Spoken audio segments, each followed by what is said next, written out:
Hey, it's Kley. Hope you guys are doing well. Welcome to another video. This is going to be an explanation and kind of a demonstration of how I think about adjusting the action on my guitars.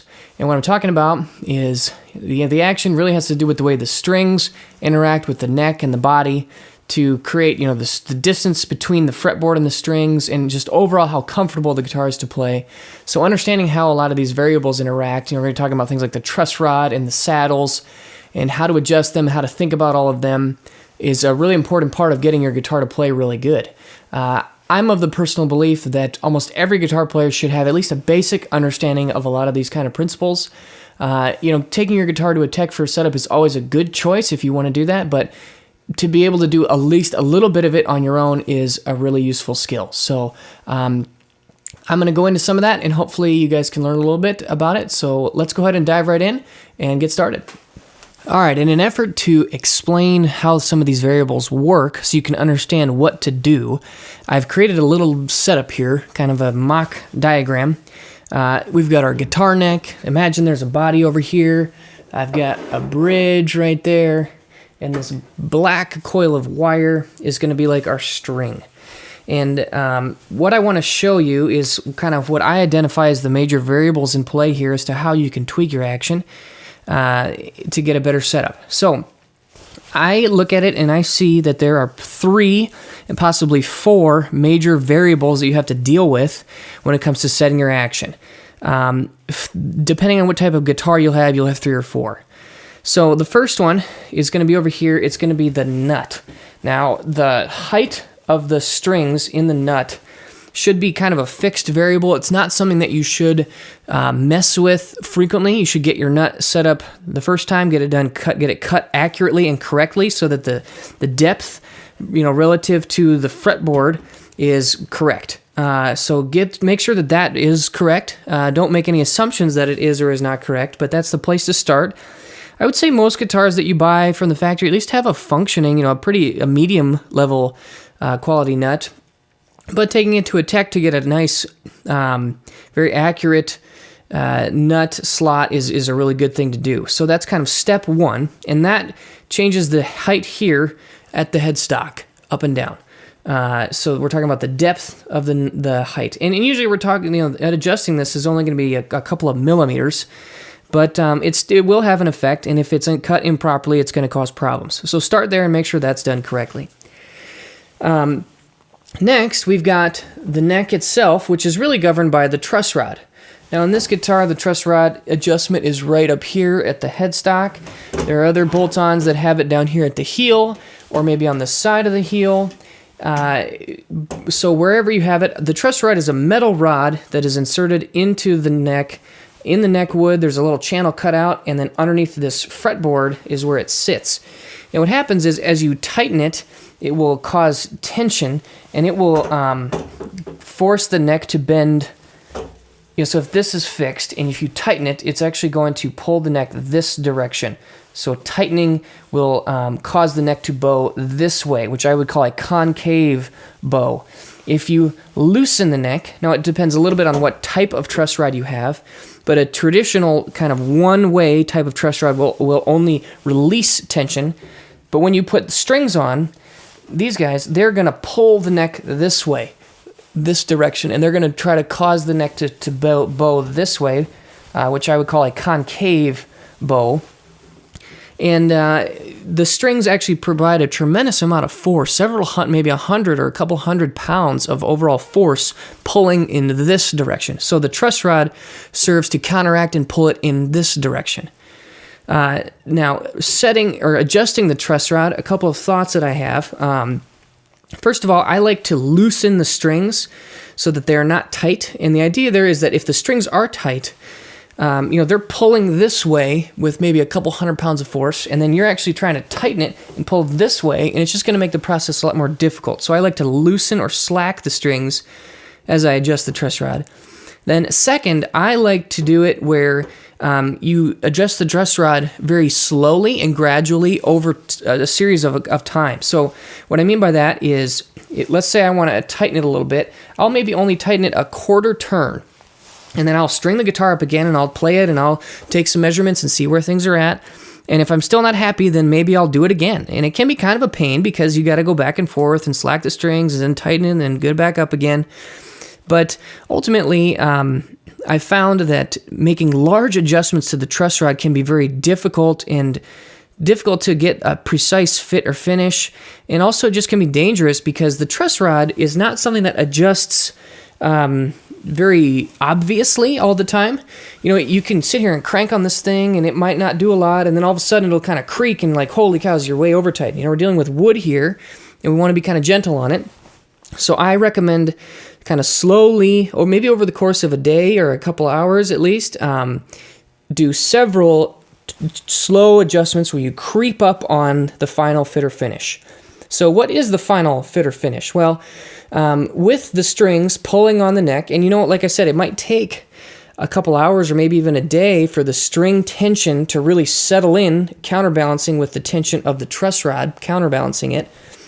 And so when you get to that point, you actually want to take some measurements of how much bend or this way, you know, whatever kind of straightness or flatness you have. And what I do is if the strings are here, you want to use, like this, you want to use the strings as a straight edge or a guide, right? Because the strings are going to do the straightest point between point A and point B, the nut and the bridge.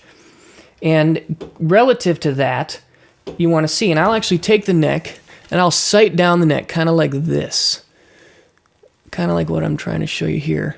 You know, so if my eyes are right here, I'm looking down the neck this way, and I'm using the strings as a straight edge to show me, you know, so the strings are running this way, they're going to be dead straight. And then the neck will either show a little bit of curve this way or maybe a little bit of curve that way. But however the neck is curving, you should be able to see it with your eyes and sight the neck by looking down the neck. And that can give you an indication.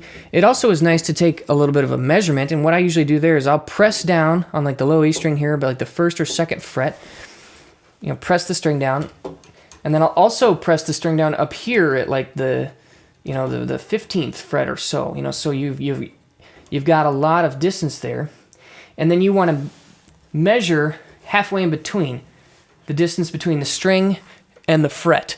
And if it has a large gap, that means you've got too much curve this way. If it's resting on the string or even pushing, the fret is pushing up, then you've got too much bend this way, and you want to try and correct that way. Now, I like to set the neck up so it is pretty flat with just a touch of concave bend in this direction. And when I say just a touch, I mean, you know, maybe you can fit like a business card or a credit card between that slot, but not much more than that, just a couple millimeters of relief. And I find that is a good starting point. From there, I would recommend making some minor adjustments either way based on your personal preference. You know, having a flatter neck is not a bad thing at all. Having a touch more, you know, might ultimately mean you can dial in a little bit of a lower action, but like I said, it really kind of just depends on the rest of the guitar and the setup and what you like to do. So that's and I would go through this process in this order. Get the nut correct first, then do the truss rod. Next, I would go to the bridge saddles, and the bridge saddles will adjust quite a lot of the height of the strings over on this axis. And the bridge saddles are very easy to adjust, so that is kind of where you want to do the bulk of your fine-tuning. And once you've got the nut set correctly and the truss rod set correctly, it should be pretty easy to dial these bad boys in as you so fit. So with this one, this is just a typical Fender-style bridge. It's got there are two little screws in here that can go up and down on each of the saddles. You do want to make sure that you match the saddles. You want to have a little bit of a curve this way to match the radius of the fretboard. You know, a fretboard is not perfectly flat, so you want to match that curvature there. And actually, what I've done, I got a book from from Dan Erlewine, and it had a paper cutout of common radiuses, but you could probably do a Google search and print it out onto a piece of paper, and that can just give you a reference. So you want to match that curvature, and then bring the whole thing up or down to kind of fine-tune adjust. And that's really a pretty simple thing to do to really fine tune and a nice way to really dial in your action. All right, now at this point, you probably should be achieving pretty good results. However, you may be having some troubles, and if you have a bolt-on neck, one of those troubles might be because of the neck pocket, the angle of the neck pocket. So this is the neck, and you can see there's 4 bolts or screw holes in here that connect the neck pocket to the neck. And depending on that angle, you might need to change it a little bit, and you do that by using a shim. A shim is usually just a very small piece of business card or credit card or something that is hard but thin, can be inserted in the neck pocket, and it really is a nice way to tweak the angle a little bit. And what that does is it's a little bit like the truss rod, but it changes more drastically the angle of this axis right here. And so if your truss rod is measuring correctly and your saddles are not able to dial in, maybe you're getting like a weird deal where you're kind of buzzing at a very certain area of the neck that the truss rod isn't helping fix and the saddle adjustment can't fix, then a shim might be the way to go. So with a shim, if you put the shim, I usually, if this is the entire thickness of the neck pocket, my shims are usually only half. And then you either want to put it in the rear, kind of this is the side that meets the body, and if you shim that up, you're increasing this height here, so you're going to be angling the neck down a little bit. So that can be really helpful. Let's say your action is really, really high, especially up here. If your action's really, really high on these higher frets and your truss rod is set well, then bumping this up can help you get a little lower action all across the entire neck. Conversely, let's say that your saddles are jacked up all the way and you have no more room for adjustment and you don't want to make your truss rod really concave so it's bending way high. Shimming this front part will increase this angle, which would allow you to lower the saddles to achieve a similar height and keep your truss rod where you want it. So just some tips there on really fine-tuning your setup. All right, so that covers it for my overview of how to set up the neck. And if you take it one step at a time, get the nut saddles, the nut height set correctly, adjust the truss rod to make sure you've got just a little bit of that concave bow, but it's relatively flat, and then go to adjusting your saddles to really fine-tune that height.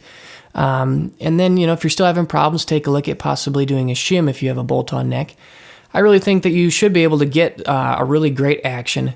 A lot of this is very much up to your own personal preference, so I just want to empower you to have the tools to really dial in your guitar so that it feels really good to you, and it's really worth experimenting with, because in my experience it can take, it can even have a tonal impact. Guitar where the action is set too low can choke out and the notes aren't going to really ring to their fullest extent. Whereas a guitar with too high of an action can just make it really difficult to fret notes accurately. And again, if you're not fretting accurately, you're not going to be getting the notes to ring out properly. So getting your action is set up correctly will have a tonal benefit. It also have a playability benefit. Your guitar is going to be easier to play. Having a smooth low action can make it very, very easy to do some of those speedier legato runs. If the strings are higher off the fretboard, you got to press down with a lot of force, and that's a lot of wasted motion, which can make it difficult to play very quickly. And conversely, if the strings are too low, it can be difficult to kind of get underneath them for some big bends, some of those bigger bends with a lot of vibrato. It's hard to do that with a super, super low choking action. So just want to give you guys the skills and tools to do so. Please let me know your thoughts and comments down below, and I'll see you guys in the next video. Thanks. Bye.